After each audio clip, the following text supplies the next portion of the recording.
Hello! இன்னைக்கு பக்ரீத் கொண்டாடக்கூடிய எல்லா சொந்தங்களுக்குமே பக்ரீத் தின நாள் நல்வாழ்த்துக்கள். எங்க வீட்ல இன்னைக்கு வந்து நோம்பு கஞ்சி தான் இன்னைக்கு ஸ்பெஷல். ஸோ, அதுக்கு நான் மட்டன் வாங்க போனேன். நான் மட்டன் கிடைக்கல. அதுக்காக நான் சிக்கன் எலும்பு கறியும், தனி கறியும் வாங்கிட்டு வந்திருக்கிறேன். இதில தனி கறி போட்டா தான் நல்லாயிருக்கும். ஸோ, நான் என்ன பண்ணிட்டேன்னா, முதல்ல வெங்காயம், தாளிப்பு ஐட்டம், இஞ்சி, பூண்டு, பச்சை மிளகா எல்லாம் போட்டு வதக்கிட்டு, அது கூடவே எலும்பு கறிய போட்டு முதல்ல குக்கரில் விசில் விட்டு எடுத்துக்கிட்டேன்.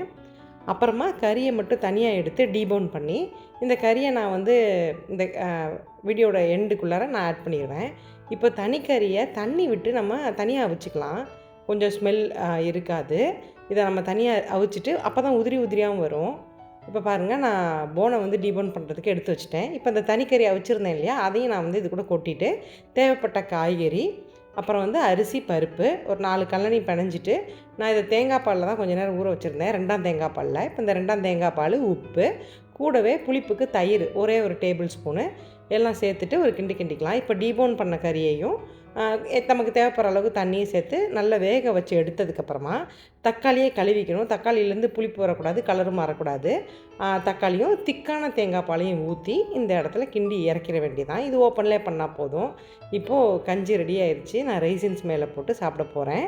இது மாதிரி ஹெல்த்தியான ரெசிபீஸ் நீங்களும் வீட்டில் செஞ்சு சாப்பிட்டு பாருங்கள். வீடியோ பிடிச்சிச்சுன்னா like, share and subscribe. Thank you.